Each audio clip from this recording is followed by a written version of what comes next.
UP की सियासत से जुड़ी एक बड़ी कानूनी खबर इस वक्त इलाहाबाद हाईकोर्ट से सामने आई है। नगीना से सांसद और भीम आर्मी प्रमुख चंद्रशेखर आजाद को हाईकोर्ट से करारा झटका लगा है।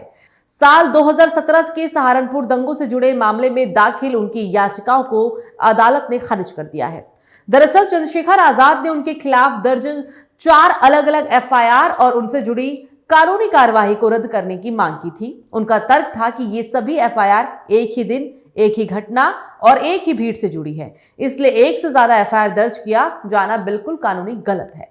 लेकिन इलाहाबाद हाईकोर्ट ने इस दलील को स्वीकार नहीं किया। न्यायमूर्ति समीर जैन ने साफ कहा कि अगर अपराध अलग अलग जगहों और अलग अलग समय पर हुए हैं तो केवल इस आधार पर एफआईआर रद्द नहीं की जा सकती कि घटनाएं एक ही दिन की है। अदालत ने यह भी टिप्पणी की कि जिस तरह भीम आर्मी से जुड़ी भीड़ ने कई घंटों तक अलग अलग स्थानों पर आगजनी और तोड़फोड़ की, उसे एक बड़ी साजिश की संभावना से अलग देखा नहीं जा सकता।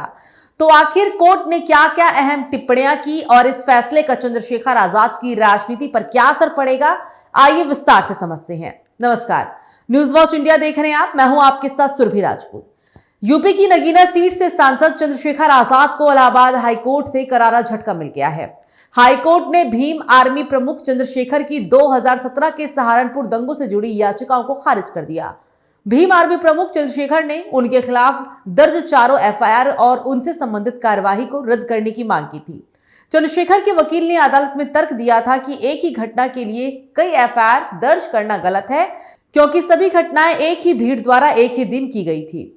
जस्टिस समीर जैन ने आदेश पारित करते हुए कहा कि अपराध अलग अलग जगहों और अलग अलग समय पर हुए तो महज इसलिए एफआईआर रद्द नहीं की जा सकती क्योंकि घटनाएं एक ही दिन हुई।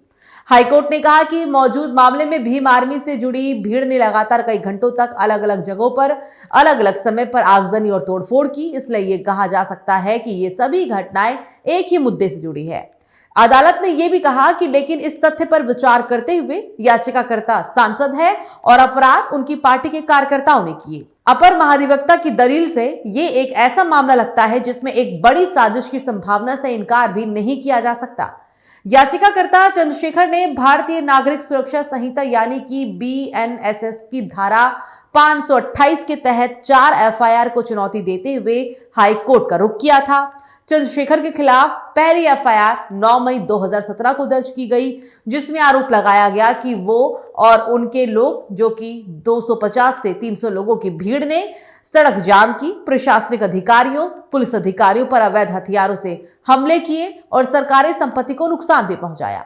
भीम आर्मी प्रमुख चंद्रशेखर के वकील ने दलील दी थी कि 4 एफआईआर उसी दिन दर्ज की गई है जो कि एक ही भीड़ और एक ही घटना से जुड़ी हुई थी।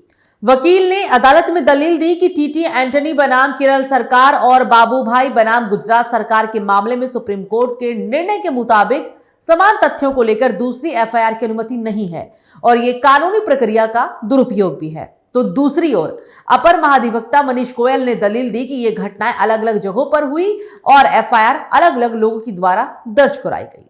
उन्होंने कहा कि अगर भीड़ एक जगह से दूसरी जगह जाकर अलग अपराध करती है, संपत्ति को नुकसान पहुंचाती है, तो अलग अलग एफआईआर दर्ज भी की जा सकती है।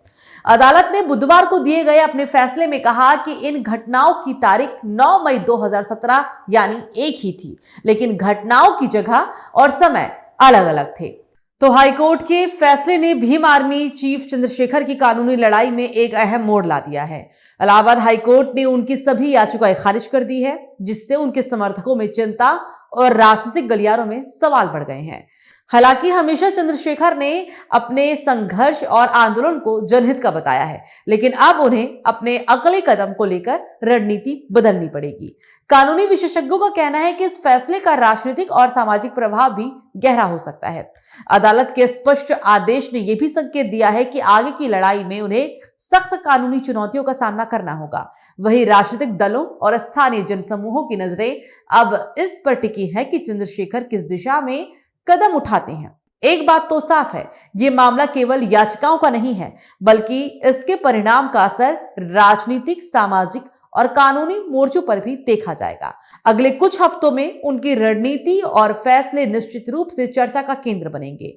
हम इस खबर पर नजर बनाए रखेंगे कि चंद्रशेखर इस चुनौती को कैसे संभालते हैं और कानूनी लड़ाई का अगला अध्याय क्या लेकर आता है। ये खबर आपको कैसी लगी आप हमें कमेंट कर जरूर बताएं। अगर आप हमारे चैनल पर नए हैं तो चैनल को सब्सक्राइब करना मत भूलिएगा। नमस्कार।